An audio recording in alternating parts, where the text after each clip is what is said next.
If you were to summarize Elden Ring lore in a single word, what would it be? If you're still haunted by PTSD from Caria Manor, you might say fingers, especially after the DLC. But if you've been watching too much Ziostorm lately, maybe you'd say mushrooms. And if you've been following Crunchy for a while, maybe you'd go with alchemy.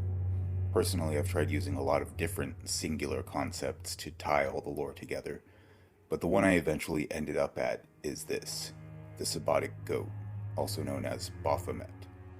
But before we get into it, I should mention I've been working on this video off and on for a long time, like a year, and it'll be apparent at some points. I thought I would get this video up several months ago, but I ended up having a lot more to say than I anticipated, and the video kept getting longer, and then I had a series of technical difficulties, largely due to attempting to record and edit an hour-long video on my phone. Won't be doing that again. Then, the usual real-life stuff came up, and I got busy and put this video on the back burner to do other stuff, like a couple other videos that I've uploaded while taking a break from this one. Anyway, this is the video I mentioned I was working on a couple times a long time ago. I finally finished it, but I thought I would have had it up way before now. Sorry it took so long. I learned my lesson though, shorter videos from now on. Anyway, back to the video. It won't be news to anyone that the three fingers are analogous to the thumb, forefinger, and middle finger of a left hand, and the two fingers look more like the forefinger and middle finger of a right hand. And it's even been pointed out on YouTube already that the appearance of the fingers is likely a reference to the iconic depiction of Baphomet. But this isn't just a superficial illusion, it goes a lot deeper than that. But before breaking that all down, I want to clarify that Baphomet's really not a figure that's ever actually been worshipped by anyone, and the name Baphomet was never even thought to represent any particular entity, never associated with anything at all until 8 centuries after it entered the occultist lexicon. The name only exists due to a misunderstanding. Toward the start of the Crusades, a French soldier wrote a letter claiming that the Muslims were invoking a being they called Baphomet before going into battle. The generally accepted theory today is that this soldier, not being familiar with Islam, simply misheard the name Muhammad. The next major event in the evolution of the Baphomet mythology was a few centuries later in the trials of the Knights Templar. Apparently one of the knights confessed to worshipping someone or something called Baphomet, but the knights all gave conflicting testimonies, with one claiming they prayed to the severed head of John the Baptist, and another saying the object of their worship was a 3-headed cat idol. And of course, these religious trials were infamous for extracting false confessions. The common modern perception of Baphomet as a goat-headed androgynous humanoid entity seems to come from a series of hoaxes throughout the 18th and 19th centuries, in which people tried to pass off various idols as Templar Baphomet relics. As those hoaxes were drawing attention and the idea of Baphomet gained traction among occult circles, Eliphas Levi wrote the Kabbalistic Hermeticist grimoire Dogma and Rituals of High Magic, which included references to goat-headed Baphomet and introduced the now infamous Sabbatic Goat illustration as the second volume's frontispiece. That iconic image, however, is really a graphic summary of Hermeticism, co-opting the name and likeness of Baphomet from the fake relics that were going around. And looking at the illustration, we see most of Elden Ring's major themes depicted in that one picture. I'll get back to the fingers in a minute, there's a lot to talk about there, but I think the rest of this video will go more smoothly if I start my analysis with the symbol at the center of the drawing, the caduceus, the snake helix staff of Hermes Trismegistus, the legendary figure purported to have written the Hermetica the text's Hermeticism is built on. In his essay Babylonian Origins of Hermes the Snake God and of the Caduceus, Arthur Frothingham suggests, as you've likely already surmised, that the caduceus originates in ancient Babylon and was representative of a Babylonian serpent god who later became Hermes in Greek mythology. In the essay, he specifies that the Babylonian proto-Hermes was not the great serpent, the sort of archetype represented by Jormungandr in Norse mythology. That was the Great Mother. Instead, this precursor to Hermes was 2 serpents, masculine and feminine, together, a single entity with a dual nature, in the service of the Great Mother.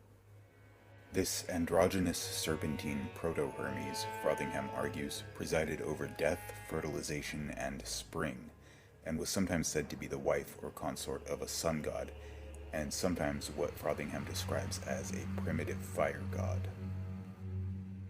One thing that really stood out to me in this essay is the mention of the snakes in the caduceus being later replaced by the Tree of Life in Assyrian art.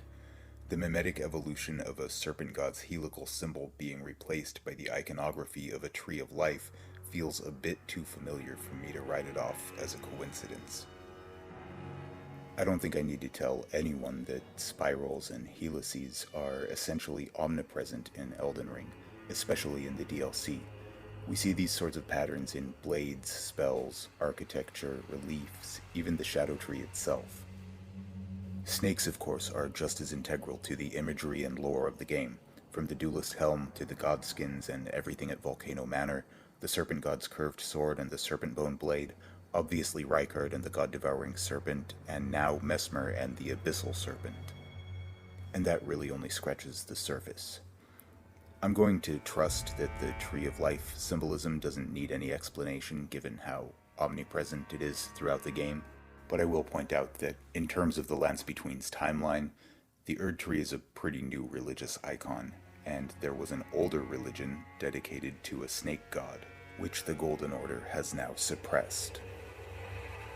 Knowing that the caduceus originally represented a serpent god who had both a masculine and feminine aspect, and that the twin snakes were later replaced by the Tree of Life, that already almost feels like a crude summary of Elden Ring's lore. And with that symbol sprouting from between Baphomet's legs in the Sabbatic goat image, that gives us another clear link between this illustration and the lore of the Lands Between, especially if you read the rest of the passage I highlighted a moment ago, which tells us that the caduceus represents eternal life, another theme that's nearly omnipresent in Elden Ring's mythology. To be clear, I don't necessarily think any Elden Ring characters are one-to-one direct copies of any figures from Babylonian, Greek, or any other mythology, but we can see a lot of parallels and likely inspiration, more in the form of themes, tropes, and archetypes, sometimes with multiple characters seeming to take inspiration from one source, and conversely, a single character will sometimes appear to draw inspiration from multiple ancient myths and cultures. For instance, when considering Ningishida, the ancient Babylonian serpent god and apparent origin of the caduceus, it's easy to see parallels between that deity and the dual entity of Radagon and Marika. They each have a distinctly masculine and feminine form, they're both associated with plant growth and life in general, and both are serving a higher power. On the other hand, we also see just as many links between Ningishida and Messmer. Later depictions of Ningishida present them as a humanoid deity with snakes emerging from behind their shoulders, much like Messmer and his winged serpents. Ningishida is sometimes associated with a fire god, and Messmer is obviously heavily linked to fire. The fact that Ningishida serves the Great Mother seems like a clear parallel to Messmer devoting his life to carrying out the will of his mother. But we could also consider Metter to be comparable to the Great Mother and say that Marika is serving her, being guided by the two fingers. Point is, it can be tempting to try to present specific characters as the Elden Ring equivalents of particular mythological figures, but I think we're better off acknowledging that Elden Ring is its own unique thing, while still recognizing the general influence of ancient myths and folklore. And with that in mind, I want to point out a few random bits of ancient myths that may have inspired various aspects of the game, and some game details that likely drew inspiration from ancient Mesopotamian cultures. Remember what I said earlier about the Assyrians replacing the caduceus with the Tree of Life in their artwork? It's impossible to say if this was intentional, but the Halig Tree sigil looks to me like a midway point on that path. The essay I keep referencing for this segment also includes a mention of the belief that a child born with the head of a snake is an omen of Ningishida. That immediately makes me think of how Marika was frightened of the abyssal serpent within Messmer when he was born. And one more random tidbit I want to talk about before moving away from the caduceus. We have a lot of examples of punchmark coins featuring a design that I personally never would have linked to the caduceus, but archaeologists seem pretty sure that's what it's supposed to be. This is interesting because that design looks to me more like Elden Ring's tattoo number 28, and could be the solution to a long-standing mystery that, to my knowledge, no one's figured out yet. Obviously, the tattoo looks significantly different from the design on the coins, but it's similar enough that I think there's a strong possibility that the tattoo could be inspired by the caduceus design. Just, more stylized. Knowing that the caduceus historically represented vegetation and fertilization, the underworld, death, and specifically the passage from death into various afterlives, and that the symbol was emblematic of a serpent god that was replaced by a sacred tree, it seems highly unlikely that Elden Ring's frequent use of helix imagery is coincidental, considering how closely all those concepts are intertwined under the canopy of Erd Tree mythology. So if the caduceus has such a long and varied history representing lots of gods in different mythologies, from a Babylonian serpent god of the underworld who presides over vegetation and the changing of the seasons, to the Queen of Heaven, the Mesopotamian god of war and sex, to the Greek divine trickster who acted as messenger and psychopomp, and a chthonic Egyptian god of sorcery, knowledge, and writing, how do we even know the caduceus in the Sabbatic goat image is meant to stand for Hermes Trismegistus, and not another caduceus-wielding god like Inanna? And what about the artist's comment that it represents eternal life? Well, that artist also referred to it elsewhere in the same book as the caduceus of Hermes, so obviously he didn't mean that it only represents eternal life to the exclusion of Hermes and the various other ideas he symbolically represents. Eternal life seems to just be the primary hermetic concept Levi had in mind when drawing the caduceus. It is certainly meant to be the staff of Hermes, though. The name Hermes Trismegistus is also explicitly used in other places, and the book really is about Hermeticism and often references Hermetic texts like the Emerald Tablet, which was supposedly found in the tomb of Thoth the Thrice Great, aka Hermes Trismegistus. Yeah, I should probably explain that too. In case you don't know, Hermes Trismegistus is the hermetic combination of Hermes with Thoth, interpreting them as the same deity worshipped by two different cultures. And the names Hermes and Thoth are used interchangeably to refer to this singular god who's held as the founder and patron deity of the religion. At its core, Hermeticism is the teachings of Hermes Trismegistus as laid out in the Hermetica. There are a lot of texts that make up the Hermetica. Together they outline an esoteric philosophy mixing spellcraft, numerology, alchemy, and astrology. The most famous of the Hermetic texts is undoubtedly the Emerald Tablet, not to be confused with the Emerald Tablets of Thoth the Atlantean, a more recent book that was inspired by but is not part of the traditional Hermetic mythology. But just because it isn't part of the Hermetica, that doesn't mean that it didn't have an influence on Elden Ring. The actual Emerald Tablet is a myth, of course, and the earliest known version of the text that was supposedly copied from the tablet is in Arabic, which apparently is a dead language that nobody understands anymore. Or at least that's what you'd be led to believe from the drastic variance of the different translations. I don't understand how translators can do such a bad job that we have different versions of the text with completely different meanings, and I don't know which translation would have inspired the Sabbatic goat image, but we only need to look at that image to see the ideas it represents. And like I said, there are a lot of Hermetic texts, so it's easy enough to find more clear and comprehensive explanations of the concepts symbolized in that illustration, like the Kabbalion, for instance, which lays out 7 Hermetic principles. These principles aren't all depicted in the Baphomet image. I don't think we need to talk about the principles of vibration and rhythm, but several of them are, like the principle of correspondence, which brings us back to the fingers. Baphomet's pose in the Sabbatic goat image, one hand pointing up and one pointing down, is a symbolic representation of this principle, which is generally summed up with the phrase, as above, so below, although the original Arabic actually says the above is from the below and vice versa. This is a very common idea, appearing in most major religions, from Buddhism to Christianity and most prominently Wicca, among others. The Hermetic application of this concept, the microcosm-macrocosm analogy, ties into astrology as well as their belief in what they call higher and lower planes, though really that's a misuse of the terms. Regardless, the Kabbalion describes the universe as being composed of material, mental, and spiritual aspects. The principle of correspondence says that they correspond to one another. In other words, the way the universe works in one of those aspects is also the way it works in other aspects.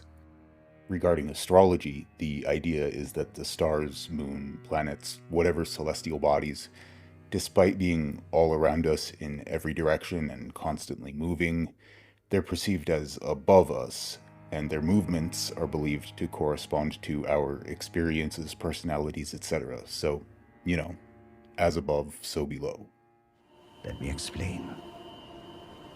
The fate of the Carian royal family is guided by the stars, as is the fate of Lady Rani, first heir in the Carian royal line. But General Radan is the conqueror of the stars, who stood up to the swirling constellations, halting their movement in a smashing victory. And so, if General Radan were defeated, the stars would once again resume their movement, as would Lady Rani's destiny. It's not hard to see the parallels in Elden Ring. In both the Hermetic and Elden Ring mythos, astrologers were the original sorcerers. The focus on astrology and power and knowledge bestowed by the stars and the moon feels very reminiscent of many Hermetic texts, and even that book I mentioned earlier that was inspired by Hermeticism. But the other side of the correspondence principle might be even more interesting as it relates to the Hermetic belief in a spiritual side to the universe, which they believe corresponds to the material realm. In isolation, this belief doesn't tell us much, but coupled with their belief in the All, I think this could be one of the biggest clues to help us understand Elden Ring on a fundamental level. The All is, as its name implies, everything. It's every thought, every particle, every soul that has ever existed and ever will exist, all collectively viewed as one totality. Okay, let's get started. Is this part of my investigation? Yes. Say this blanket represents all the matter and energy in the universe, okay? You, me, everything. Nothing has been left out, all right? All the particles, everything. What's outside this blanket? More blankets, that's the point. Blanket's everything. Exactly. This is everything, okay? Let's just say... A certain Alan Watts quote comes to mind, but honestly it feels a bit too obvious, so I'll leave that alone. The Hermetic All sounds to me a lot like the One Great that Hayata tells us about. All that there is came from the One Great. Then came fractures, and births, and souls. But the greater will made a mistake. Torment, despair, affliction, every sin, every curse, every one born of the mistake. The one glaring difference is that the All would also include the greater will, whereas Hayata seems to be differentiating between the greater will and the One Great as two distinct things. So a better way of expressing what I'm trying to say would be, it seems to me like the Elden Ring equivalent of the All can be viewed as a dual entity, the matter that makes up everything in the universe being referred to as the One Great, and the universal consciousness of all of that matter being called the greater will. This is a lot of speculation, I know, but if we go back to the fingers, it fits perfectly. We have the two fingers corresponding to the greater will and resembling the upward pointing hand of Baphomet, symbolizing the spiritual sphere of existence, or that which is above from the Emerald Tablet, and the downward pointing left hand of Baphomet, symbolizing that which is below, or the material realm, is alluded to by the three fingers, which are implicitly related to the One Great through Hayata's association with each. Long ago, we began as stardust, born of a great rupture far across the skies. We too are children of the greater will. Is that not divine? Is that not sublime? And yet, none can fathom its implications. Its utter brilliance. Of all the courses the Maidenless Tarnished can take, the only one that will cause your character to be abandoned by Melina and to take damage from warming stones rather than being healed by them is the path of the Lord of Chaos, adopting the Flame of Frenzy. Both of these unique details differentiates the Frenzied Flame from other choices you can make, like taking Dragon Communion and pledging to serve Moog, both of which alter the eyes of the Tarnished, just like how the Flame of Frenzy does. And of all the godly entities in Elden Ring, none have fingers or maidens serving them other than the Greater Will and the One Great, or whatever it is that the three fingers represent. The obvious implication is that the three fingers are serving the One Great, but the clues are vague enough that there's room for other interpretations. The evidence is pretty overwhelming, though, that the 2 fingers represent the above and the 3 fingers represent the below, which implies a connection between them like they're the left and right hands of one entity. Baphomet, the all, whatever you want to call it. And of course, the duality of this interpretation of them as one entity in 2 aspects is perfectly in keeping with Elden Ring's most obvious and consistent theme. So if the one great is the counterpart to the greater will, and the 3 fingers represent the opposite hand to the 2 fingers, that implies that the flame of frenzy is the antithesis of the grace of gold, which makes a lot of sense since the frenzied flame burns the world to ash, destroying all life in the Lord of Chaos ending, while grace is apparently the source of all life, which resurrects the maidenless tarnished every time they die. Hey, this is future me editing. I realized while listening back to that last bit that when I was revising the script, I cut out the part that would have laid the groundwork for that claim, that grace is the source of all life. So for a quick overview, I'm basing that conclusion on 1. Hayeda's and Ymir's statements, both implying that all life comes from the greater will in some way, though neither of them expands on that. 2. The fact that grace is what resurrected all of the tarnished, as described by the intro cinematic, Vare, and the Memory of Grace item description. And 3, the fact that we get runes every time we kill something, and it seems to me that runes is just a way of quantifying grace. This makes me think that grace is another word for life force, basically, but with religious connotations and a bit of fate or divine intervention mixed in, something akin to the Vedic concept of prana, and then the greater will would be cognate to Brahman, I suppose. But that's getting off topic, maybe an analysis for another time. So anyway, based on these clues, I'd say it seems like grace is the source of life in general. Anyway, let's get back to the original recording now. This contrast can also be seen in the 2 NPCs we interact with, in any way other than combat, who are associated with the Flame of Frenzy, Hayeda and Shabriri. Both of them are ghosts possessing the corpses of other NPCs we meet earlier on our journey. This seems to be a twist on the way grace resurrects the tarnished after death. I'm tempted to talk about Shabriri here and the blindness-inducing Jewish demons he's named after, as well as some of the insane associated beliefs and practices of the ancient Jews, like the spell you can cast by smearing the ashes of the fetus of a black cat across your eyes in order to see demons like that. But beyond the Judaism connection, I don't think any of that is really relevant to Baphomet, so I'll save that stuff for another time. Anyway, the pose the Sabbatic goat is depicted in, right hand up, left hand down, representing above and below, is fairly common in religious art from various cultures and gave rise to the occultist notion of the right hand and left hand paths.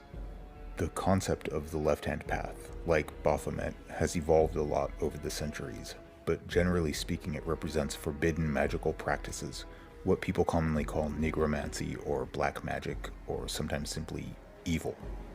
More recently, the left-hand path has become largely associated with Satanism, and it's commonly asserted that those labels, black magic, evil, whatever, are simply applied to the left-hand path because it contradicts the established order. So it makes perfect sense for the forbidden magics of the lands between, which directly contradict and threaten the Golden Order, to be represented by Baphomet's left hand, the 3 fingers. I can't imagine it's a coincidence that the most reviled faith and magical tradition in the lands between is represented by Baphomet's left hand.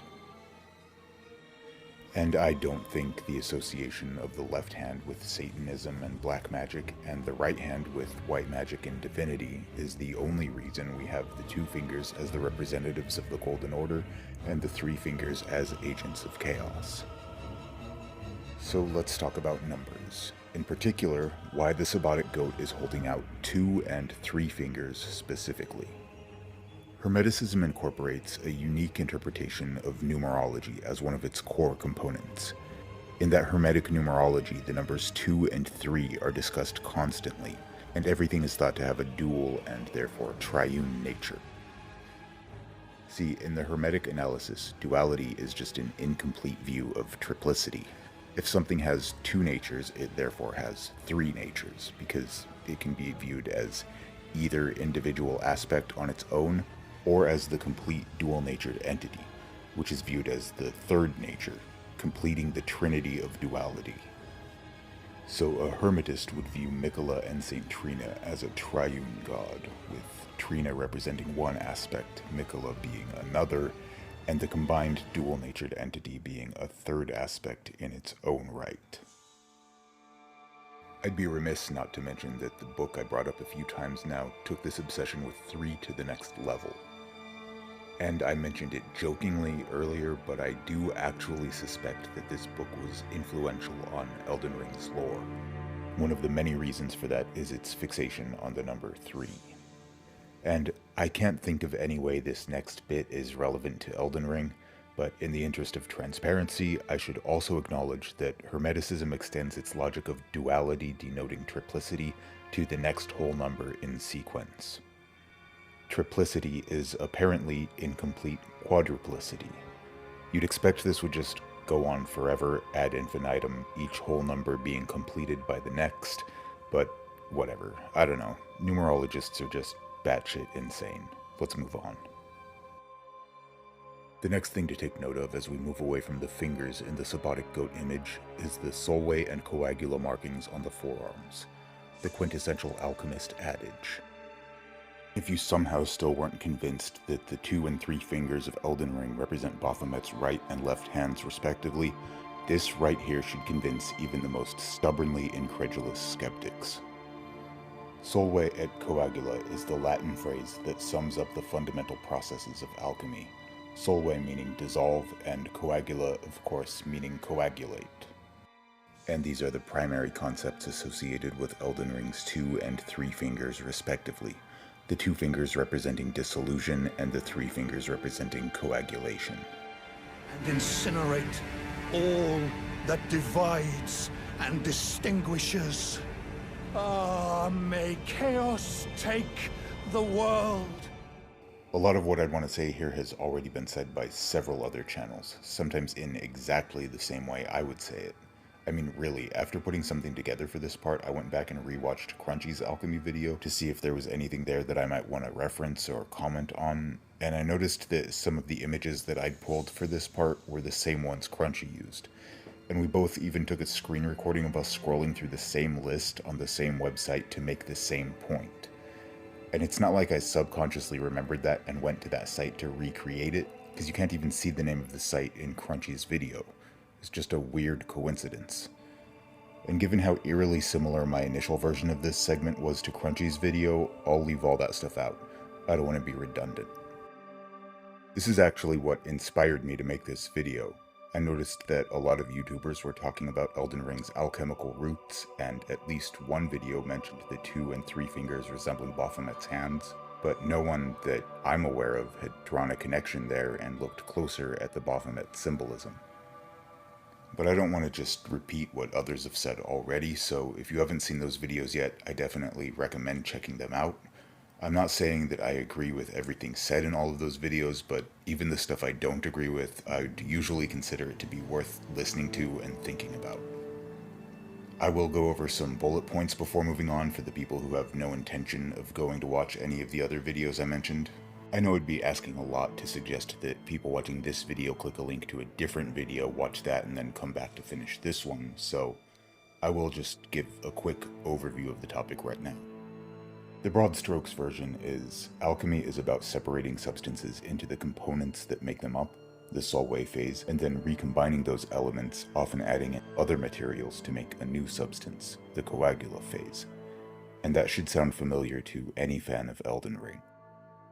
The idea of something or someone being composed of different aspects or components that are broken apart and joined together again later, a process that's sometimes thought of as being broken down to be rebuilt better, is a constant recurring theme throughout the game.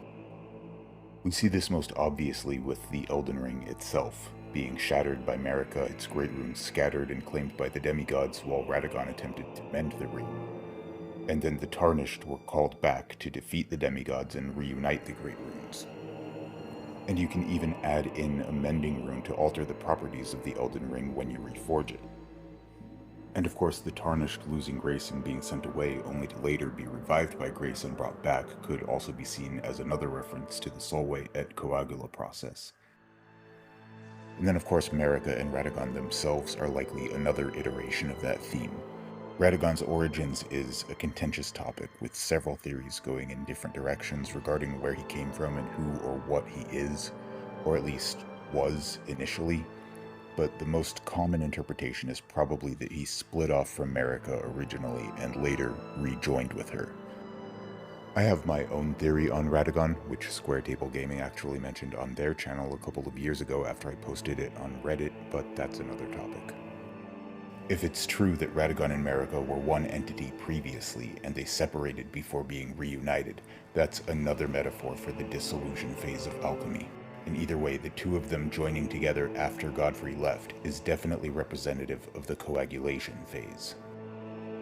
O Radagon, leal hound of the Golden Order, thou art yet to become me. Thou art yet to become a god. How am I not myself? How am I not myself? Let us be shattered, both. Mine other self. And of course, the DLC is all about Miquella shedding all the pieces of himself in order to become a god. This does seem like an obvious dissolution metaphor, but the coagulation parallel seems to be missing, at least regarding Miquella specifically. Radahn and Mohg, on the other hand, are both broken down in the sense that they're killed, separating their souls from their bodies, and then they're combined into one entity, Radahn's soul in Mohg's body. Yes, I should have known. Even the truth was itself mere folly. As if using Lord Mohg to gain entrance to the Land of Shadow were not enough, he plans to use his corpse as the vessel of his king consort. This was especially interesting to me because I think this is what Miquella was trying to do with Ranni and Godwyn initially, but the plan, which required bringing about an eclipse, failed because Radahn was holding the stars in place. I'll revisit that theory in a bit. We don't need to get into it right now since the eclipse scheme failed and whatever Miquella was trying to do didn't end up happening. And the last example of this motif that I want to highlight is the law of regression, one of the two pillars of Golden Order fundamentalism. The idea that all things yearn eternally to converge could easily be interpreted as referring to coagulation, and that confused me at first because this belief is fundamental to the Golden Order, which represents dissolution. The Greater Will created life by introducing separation and distinction. The Three Fingers want to burn away the distinctions until everything coagulates into one substance again, with no individual being distinguishable from another. So you'd expect beliefs that celebrate coagulation to come from the frenzy crowd, not the golden congregation. But then I realized that belief says nothing about the convergence all things apparently yearn for being a good thing. This is not a celebratory statement or one that glorifies convergence, it's simply stating a straightforward belief about the nature of the universe. You know how Christians will often say that Satan rules the earth? I think that's what's going on here. They're not celebrating the notion that all things eternally yearn to converge. They're lamenting it, saying that the world is a wicked place governed by heretical and evil impulses. Which has to make you stop and think about the nature of holiness and righteousness if what's good is opposition to what all things eternally desire. Anyway, this was just a handful of examples of dissolution and coagulation in Elden Ring. I'm sure there's plenty more, but you get the idea. So the next bullet point... Oh yeah, this was just supposed to be bullet points, huh? Well, I fucked that up immediately. Anyway, the next item on the list is iconography. I will just gloss over this one since other channels have talked at length about alchemical symbolism already. Some of the iconography is just what you'd expect from Hermetists, the sort of stuff I talked about in the caduceus portion of this video, but there's more to it than that.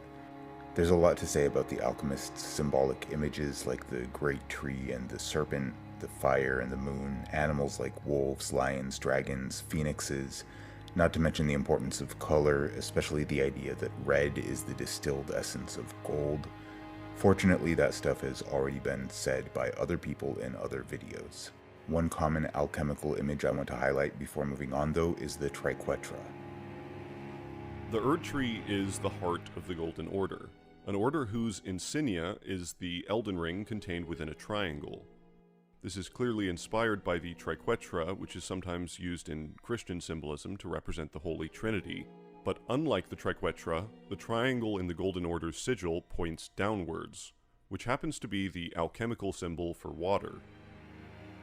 After that, Crunchy went on to talk about ways water is featured in Elden Ring and draw some symbolic connections, but what this observation made me think of is the fact that by inverting the iconography of the Golden Order, centered on the water sigil, you'd get the sign for fire, which of course is perfectly fitting. And I also feel the need to point out one important omission from Crunchy's analysis. According to Crunchy, the Christian triquetra tends to use the upward-pointing triangle, and that may be true, but what the Golden Order sigil reminds me of is the mystic triangle of the Rosicrucians. This is a significant connection because Rosicrucianism is a Christian sect of alchemists. I mean, pretty much all alchemists had Christian influences, but the Rosicrucians leaned heavily on their Christian roots. FYI, that abbreviation you're seeing on screen, AMORC or AMORC, or however they pronounce it, it stands for the Ancient Mystic Order of the Rosicrucis, which is not actually ancient at all. Their name is just a blatant lie. They actually have a pretty fascinating origin in that the secret society was originally a hoax, which quickly became real. In 1610, an anonymous author, and there's good guesses on who the writer was, but that's another topic. Anyway, they wrote an introductory manifesto/grimoire to announce the existence of their organization, the Fraternity of the Rosy Cross, only that organization didn't exist. It was fiction presented as non-fiction, a hoax. Then, after another publication a few years later, the idea spread, and interested people took the Rosicrucian texts seriously, kind of like the real-life people who called themselves Jedis, but this was back in the 1600s. Anyway, AMORC, however you say it, was founded in New York in 1915, claiming to be a direct continuation of the European secret society. And ancient is an interesting descriptor for a group that's allegedly 300 years old. I mean, by that standard, the British colonies that ended up becoming the United States would be considered an ancient civilization by now. Anyway, none of this is really relevant, I just think it's interesting. So, on to the next bullet point, the Rebis.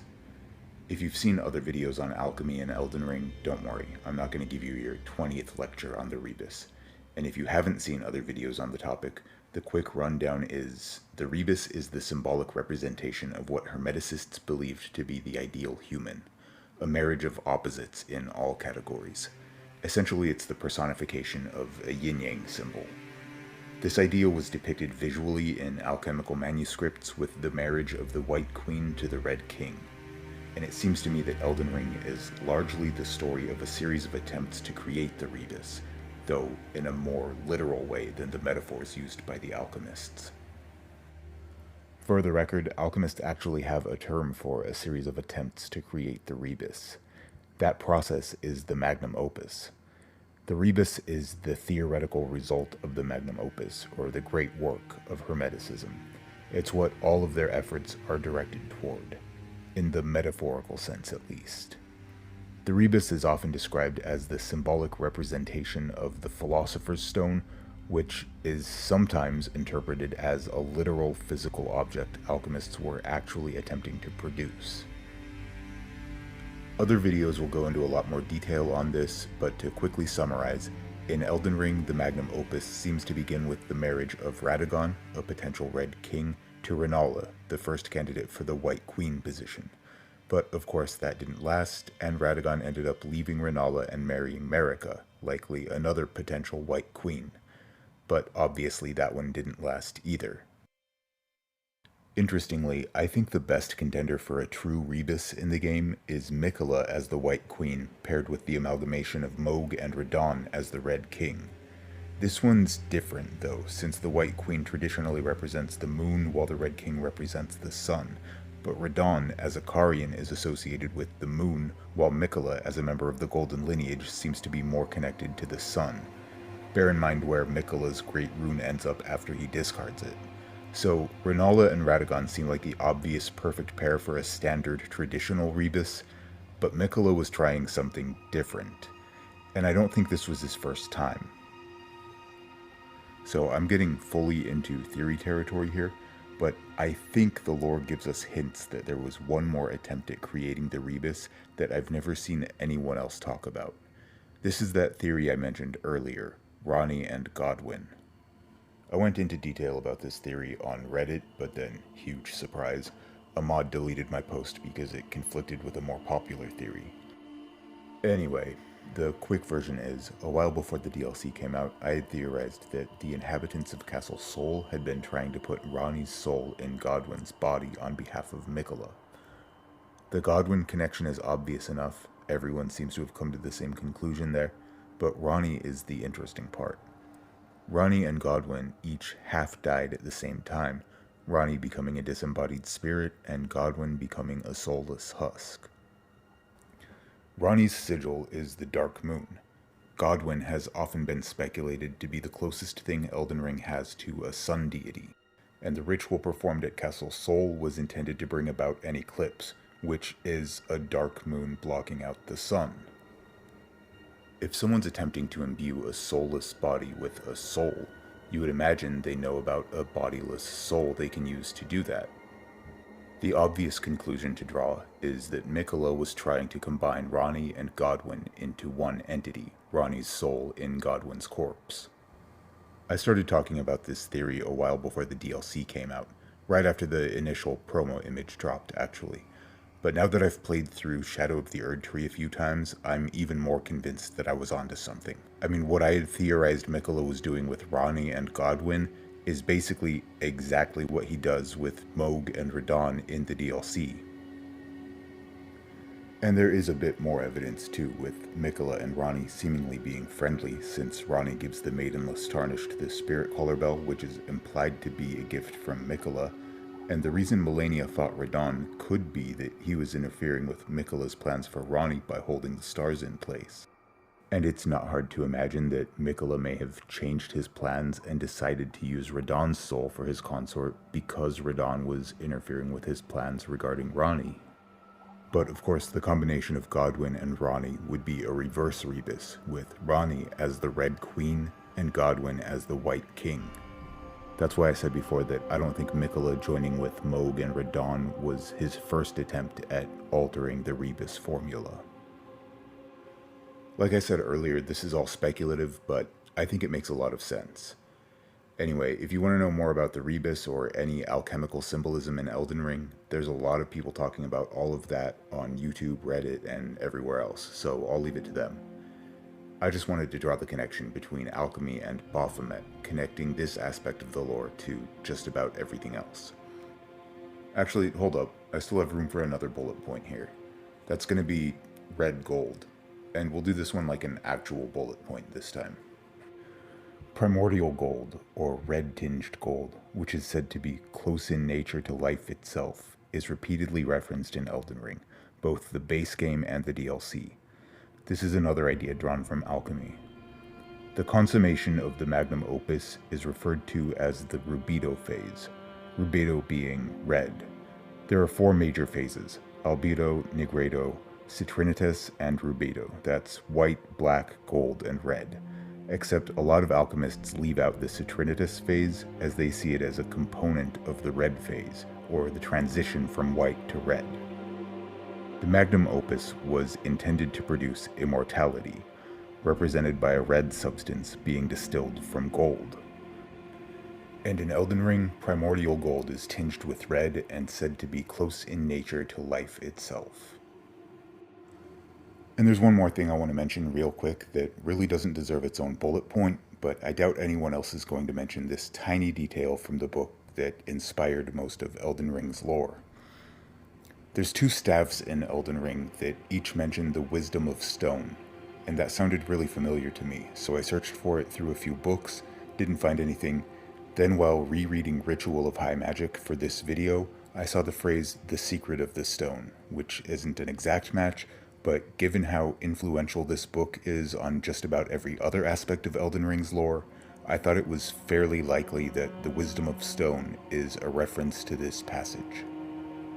So what does it mean? Well, unfortunately, this chapter, like a lot of the book, is annoyingly obtuse and convoluted. And no, I don't think the convoluted nature of the text in and of itself is an influence on Elden Ring. But yeah, the whole thing is basically a puzzle written in alchemist code. Like the phrase salt sulfurated mercury, for instance. That means the unification of body, soul, and spirit. It's a reference to the Philosopher's Stone. But you would only know that if you know that salt means body, sulfur means soul, and mercury means spirit in alchemist code. What's the difference between soul and spirit? Like I said, annoyingly convoluted and obtuse. That's a question that's still being asked today, and nobody really has a solid answer. Anyway, the capitalization of the word stone also gives away that he's talking about the Philosopher's Stone here, which adds some interesting context to the phrase in Elden Ring.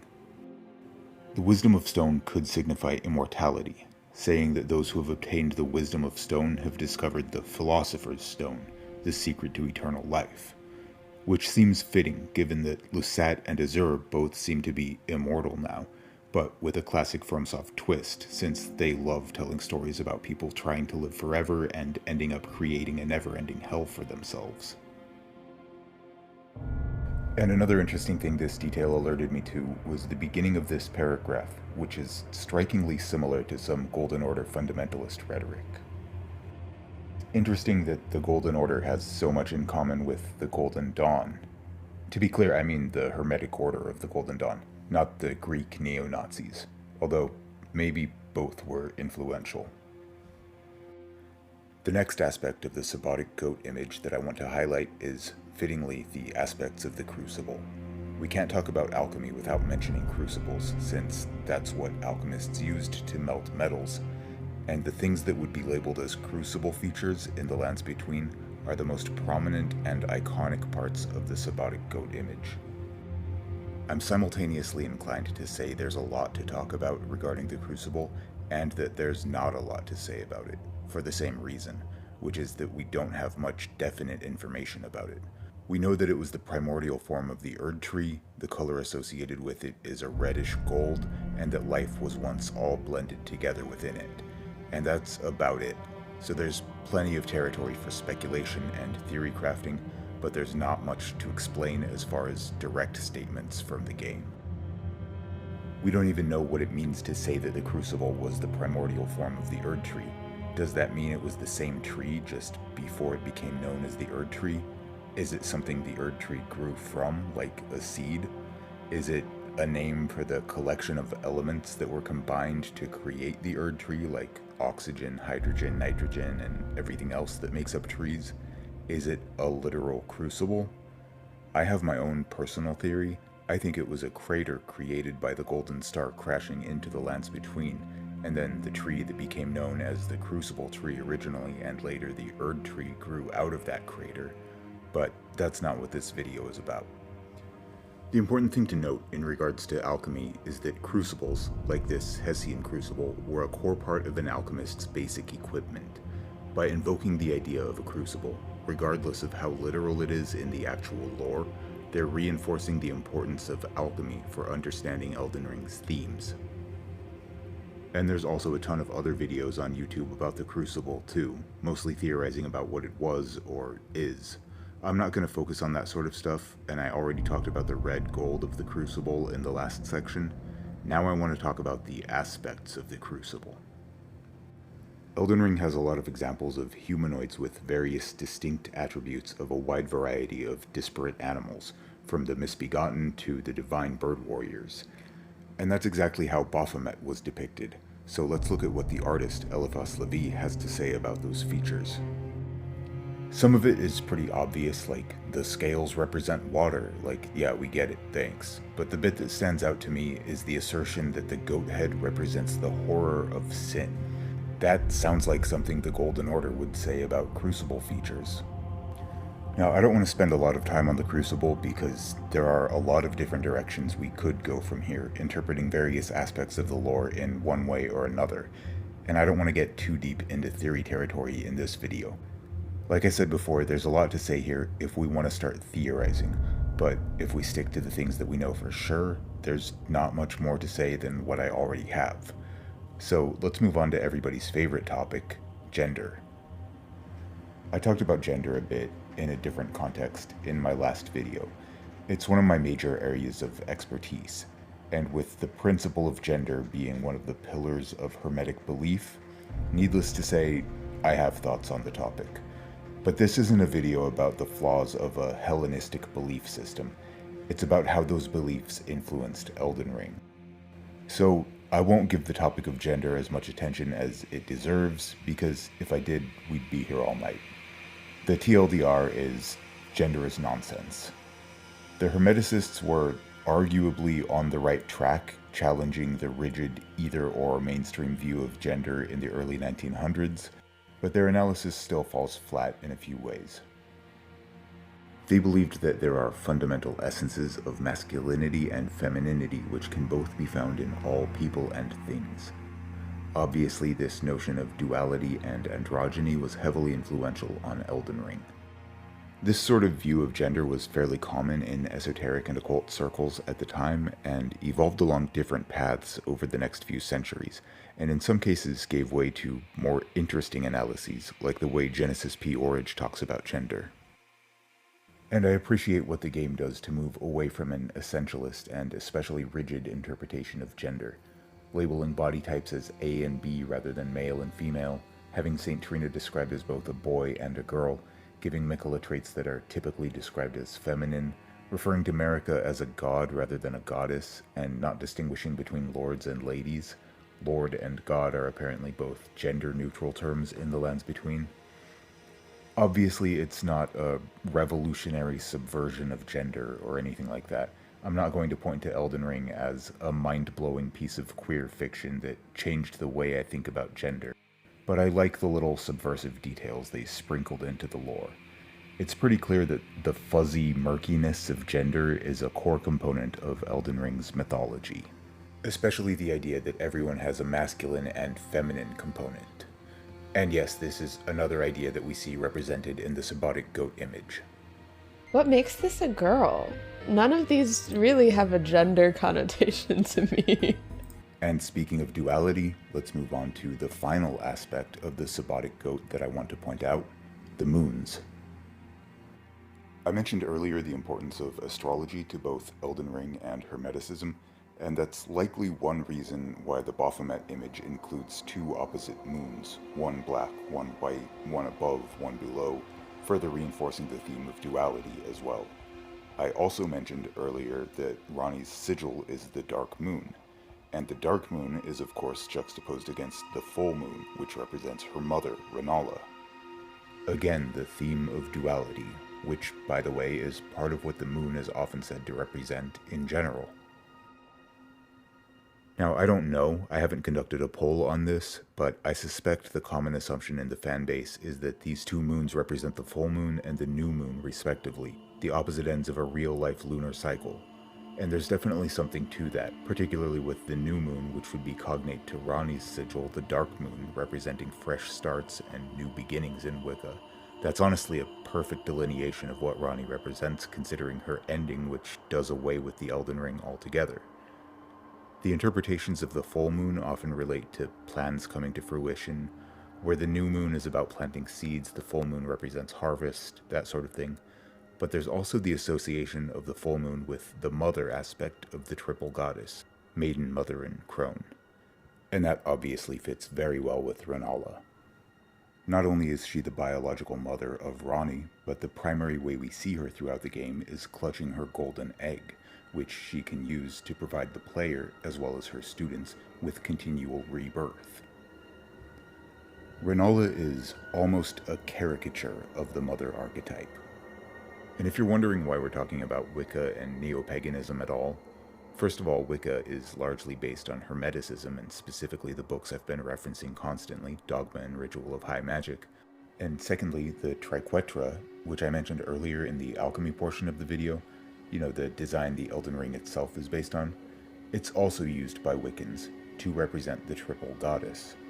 but more importantly, they're just the people who care the most about the moon and tend to talk about its phases and what it represents in different contexts, so it's hard to talk about moon symbolism without bringing Wicca up. But if we go back to the Ritual of High Magic and revisit the page I've already been referencing repeatedly, we get a much more clear and arguably fitting answer for what the Carian moons signify from before Wicca existed. Knowing all of the other parallels between the Sabbatic Goat and Elden Ring, it'd just be absurd not to immediately recognize the connection between the moons in that image and the Carian moons. So let's see what Eliphas Levi has to say about them. So the white moon of, well, it's spelled like chesed in the translation I'm looking at, but I think it's really more of a chesed, but those sounds don't come naturally to me as a native English speaker, and I'm probably doing it wrong, so I'll go with the more common approximation of hesed. Pronunciation aside, this is one of the 10 Kabbalistic Sephirot. What are the Sephirot? Well, I'll come back to this later, but the quick summary is they're what the Kabbalists believe to be the attributes of God, like wisdom, beauty, sovereignty, and so on. Hesed represents kindness and mercy, and fittingly it corresponds to Renala, who's primarily known for her reconciliation with Radagon and marriage to him. We know from what the Turtle Pope says that Radagon was the aggressor invading Carian territory in that war. Muriel tells us that Radagon used celestial dew to repent for his territorial aggressions. Renala was defending her home from the army of the Golden Order, led by Radagon, and she ended up forgiving and marrying him. She also forgives the player character and offers help, and arguably befriends the Maidenless Tarnished, after you also invade her home and attack her. You monster. So yeah, like I said before, the Sephira representing mercy and kindness is perfectly fitting for Renala. The Black Moon of Gevora, on the other hand, represents the opposite, power and divine retribution, and equally fittingly, it's the sigil of Rani, the Empyrean who stole the Rune of Death to kill Godwyn, scion of the Golden Order. As you might have guessed, Gevora is another one of the Sephirot, and this one sits directly opposite Hesed on the Kabbalistic Tree of Life. For Kabbalists, the Tree of Life is essentially a symbolic map or diagram of the Sephirot explaining how they relate to one another. Hesed and Gevora are depicted as opposites that need to be balanced against one another. Again, we have that reoccurring theme of duality. And yes, if it's not already clear, I do think the Erd Tree is, at least partly, an allusion to the Kabbalistic Tree of Life. I know I already mentioned the Assyrian Tree of Life earlier, other people have drawn parallels with Yggdrasil. I've even seen the claim that the Erd Tree represents the Tree of Knowledge from the Torah and the Bible. I think that one's mostly because of the serpent that's associated with that tree, and we know how important serpents are to Elden Ring mythology. But keep in mind, the trees of life and knowledge were next-door neighbors. I mean, literally. In Judeo-Christian Islamic mythology, the Tree of Knowledge and the Tree of Life both grew in the same garden where that iconoclastic serpent lived. And the Kabbalistic depictions of the Tree of Life often incorporate the serpent winding around the tree. Regarding the Assyrian tree, I've always assumed it was the inspiration for the Kabbalistic tree design, and I'm guessing that just about everyone who looked at those two designs side by side would come to that same conclusion, but just to be sure, I figured I'd look into it and see what the Professor Emeritus of Assyriology at the University of Helsinki has to say about it. And yeah, he agrees. I probably didn't need to read a 49-page essay to determine that I was right to think that one Tree of Life design from Middle Eastern mythology looking like another Middle Eastern Tree of Life design is not a coincidence, but here we are. And it's not surprising that two Middle Eastern cultures that developed right next to one another share some common themes. What might surprise you, though, is the idea that Yggdrasil could also be the same tree. We don't know much at all about Norse mythology prior to the Christianization of the Nordic countries. Hell, the Prose Edda literally starts with a recap of the Bible and presents Norse myths within a Christian framework, identifying the traditional Norse gods as simply Asian humans who moved to Europe and ended up being worshipped as gods, but the one true god, according to the writer, Snorri, is Yahweh, and the story of Genesis is clearly referenced in the book. Even the Poetic Edda, the older of the two Eddas, makes various references to Christian concepts like heaven and is widely recognized by scholars as being influenced by Christianity. So obviously the Nordic peoples were aware of the biblical tree of life prior to any written history we have of their beliefs. Could ancient Mesopotamian holy trees have influenced the Nordic peoples to create myths about Yggdrasil? Who knows? Either way, it's a common trope, the sacred tree of life.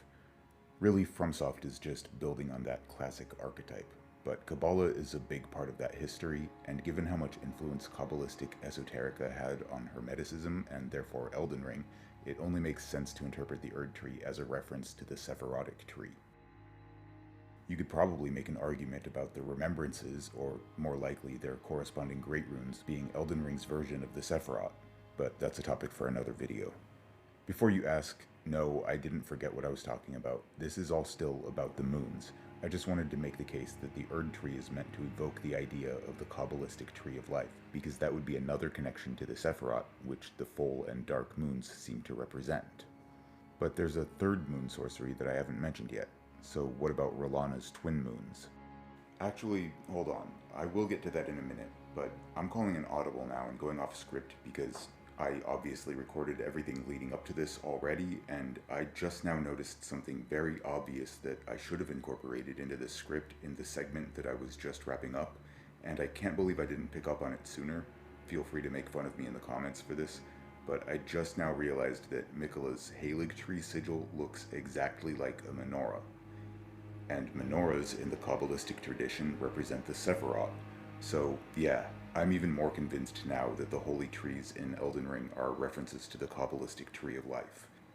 At least the Halig tree certainly seems to be, and we know that Miquella was trying to grow the Halig tree into the next Erd tree. The Book of Exodus also gives explicit instructions on how to craft a proper menorah, saying it should be made of pure or unalloyed gold, which is the substance associated with Miquella and the Halig tree. Parts of the menorah are also referred to across every translation I've seen as the stem, branches, and flowers or blossoms. So the menorah is obviously meant to be a tree symbol, and the Halig tree sigil is obviously meant to symbolize the menorah and the Sephirotic tree. Anyway, as obvious as it was, I never caught the menorah symbolism until right now, and I only did because I was already thinking about these symbols. So yeah, I had to mention that before moving on. Anyway, back to the script now. I was about to talk about the twin moons. So we have the two moons from the base game, the Dark Moon and the Full Moon, and then the twin moons from the DLC. And the obvious literal interpretation of these sorceries would be that there's just 4 moons orbiting this planet, a dark moon, a full moon, and then twin moons paired together, I guess. I don't think that's the case. We only ever see one moon in the sky after all. The most sensible interpretation is probably that there's one moon with different aspects seen by each of the Carians. Rennala seeing the full moon, Ranni seeing the new moon, and R'hllana perceiving the moon as a dual-natured entity combining both of those aspects. And this brings us back to what I was talking about earlier with duality implying triplicity, because anything that has a dual nature also has a third nature, which is the duality itself. I think this is the main thing R'hllana is meant to represent, the triplicity of duality. And as a combination of Gevurah and Hesed, that means that she represents Tiferet, the balance between mercy and retribution. And considering some of the other ways this Sephira is described, this feels maybe even more fitting than the other two we've talked about. Tiferet is the Sephira of beauty, glory, and splendor, and it's associated with the confluence of opposing concepts, which obviously fits perfectly for a Carian princess fighting for the Golden Order by using sorcery in addition to melee while wearing full plate mail. So to summarize, I think the trinity of moon sorceries represents a singular dual-natured moon, with one nature represented by the full moon, the other represented by the dark moon, and the duality of those two natures represented by the twin moons. In fact, the book that I've been saying is the biggest influence on Elden Ring this whole time lays this out pretty explicitly in its 4th chapter, talking about the triad formed by the Sephiroth, Gevurah, and Hesed, which, as I mentioned earlier, are described in chapter 15 as a black moon and a white moon, respectively. This page feels like a major cornerstone of Elden Ring lore to me, with the way that it explains the symbolism of all the moon sorceries by linking them to the Sephiroth and therefore the Tree of Life, and then also ties in the importance of the numbers 2 and 3, as in the 2 and 3 fingers. And that's one of my favorite things about Elden Ring lore. The more you know about the inspirations, the more sense it makes, and the more connected it all feels. And so many of these connections can be seen in the Satanic goat illustration. I mean, that's why I made this video. I just thought it was so cool to see all of these ideas that form the framework of Elden Ring's lore all represented in one symbolic image. I have a few more odds and ends I want to go over real quick before wrapping this video up. I didn't really know where to fit them in, so I'm just adding them here as an addendum. And since I was just talking about the moon, I'll start with this one. The Carian school of sorcery, the Lazuli Conspectus, is notable for its heterodox belief that the moon should be regarded as equal to the stars. This sounds like it was directly inspired by, once again, Eliphas Levi in the same book that I've been referencing this whole time. I don't have anything else to add to this, I just thought it was a cool little detail that I wanted to share.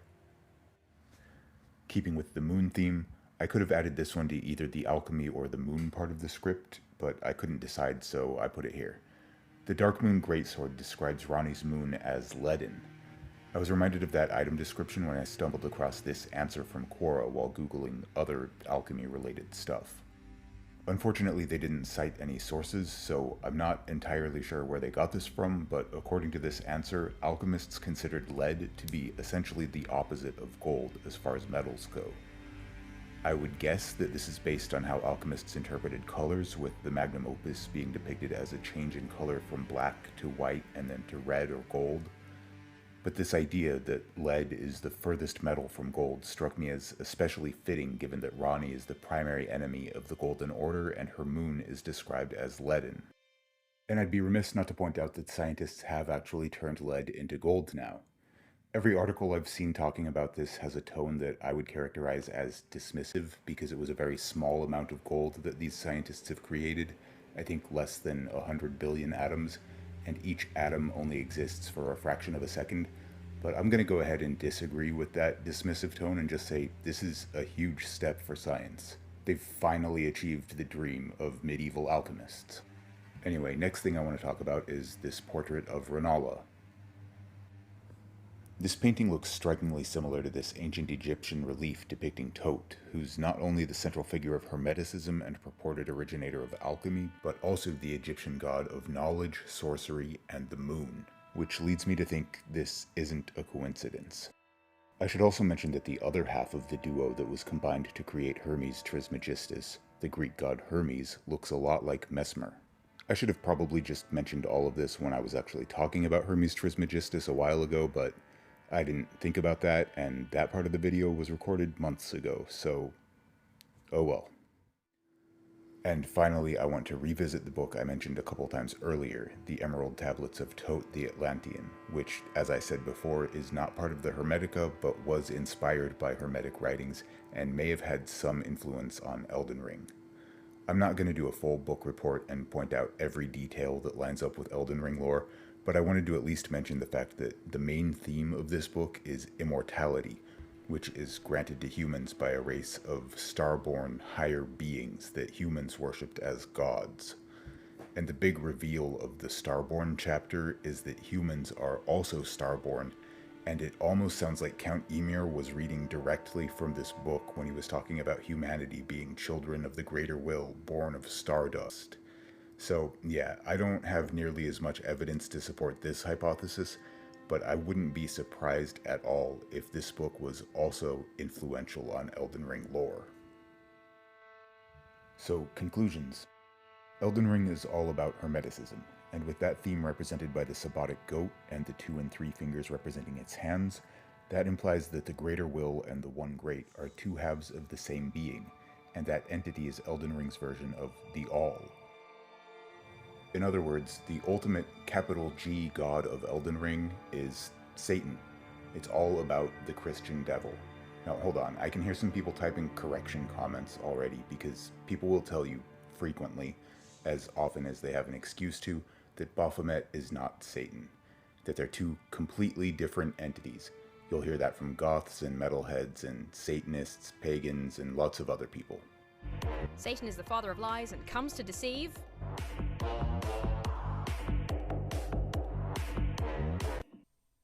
Bitch, that's Baphomet. Don't make me sick my children on you. That's my child. They are not Satan, they are their own person. The thing is, that's not really true. Or more accurately, it's just as true as it is untrue. If you're confused, good. That means you're paying attention. The book that gave us the image in question tells us exactly where the visual inspiration for the image comes from. Number 15 of the Tarot's major arcana, the Devil. This page also lists several other names and titles for the Devil, including, among others, the Serpent of the Hebrews, the Phantom of all Terrors, the Dragon of all Theogonies, and finally, Baphomet, the bearded idol of the alchemist, the goat of the Sabbath. And later on the same page, Levi explicitly says that he considers Baphomet to be a representation of the devil, but that older worshippers of Baphomet did not. But remember, there never were any worshippers of Baphomet. That was all myths and hoaxes, which Levi apparently fell for. So he was saying that these non-existent Baphomet cults did not consider their deity to be Satan, but he was reimagining Baphomet as the devil, or adding that interpretation into the mythology, and then representing it with the Sabbatic goat image. So this new interpretation of Baphomet, the Sabbatic goat, is the devil, right? Well, not necessarily, because on the next page, where he refers to Baphomet as Lucifer, he also says that his version of Baphomet cannot be mistaken for Lucifer because he drew a pentagram on their forehead. And I wish he were alive today to see how ironic that sentiment has become. Basically, I think he's saying Baphomet was the devil when those other imaginary people were supposedly worshipping them, but I've reimagined them in a way that can't be confused for Satan. But I used the tarot art of the devil as my blueprint, and I'm going to keep referring to Baphomet as Lucifer and the devil, but it's not the devil, except that it totally is the devil. But whatever. Remember when I said this book is overly convoluted and obtuse? Levi just keeps contradicting himself over and over. This is what you get when you try to take the ramblings of a batshit insane person seriously. Anyway, I do find it profoundly annoying when someone corrects someone else to say that Baphomet is not Satan, because that correction isn't any more true than the thing they're trying to correct. So, do I actually think there's a satanic message at the heart of Elden Ring that all the lore is based around? Yeah, I do. I don't think Miyazaki and Martin were setting out to articulate a particular critique or moral in regards to Christianity and Satanism or any related position, but I do think that Miyazaki and Martin's stories are always critical of authority figures and lean heavily into themes of subversion and rebellion. Hell, I posted a video on here like a year ago pointing out various subversive sentiments expressed by Elden Ring characters. Ronnie asking how long it'll be before the tarnished tire of obeisance. Patches talking about the lords using and discarding their workers. Tanith rejecting dogma and talking about rebelling against the Erd Tree. I could have included more too, like Bernal vowing to kill the greater will and Nefeli talking about fighting back against the oppressors. And you can compare that to more traditional games like Zelda and Mario, where the whole point is to defend the status quo against rebels. I mean, in Tears of the Kingdom, Ganon is literally said to be evil simply because he refuses to submit to a guy who descended to Hyrule and declared himself king. And you remember that Mario game where you're running around cleaning up graffiti like a fucking narc? There's a lot of video games that would never dream of challenging the status quo in any way, but Miyazaki and Martin both love subversive stories about villainous authority figures and rebellious heroes. And I don't think it's a coincidence that the figure who's associated with rebellion literally more than any other in the entire history of the world, Lucifer, is the symbolic figure at the heart of all of Elden Ring's lore. I mean, like I was saying, I don't think there's a specific argument they were aiming to elaborate on beyond the general theme of rebellion. I just think their mindset was, what better way to build a story with rebellious and subversive themes than by using the Sabbatic goat, the famous image of Satan, as the anchor point for all the lore. I should mention that my big overarching theory that emerges from this analysis, that the 2 and 3 fingers are emissaries of the same dual-natured entity, leads to some interesting implications and raises big questions. But this video is already way too long. Maybe I'll talk about that another time. I already have a lot of ideas for other videos I want to make. Definitely need to make one about Night Rain and the concept of canon, but I've talked more than enough for one video. So, thanks for watching.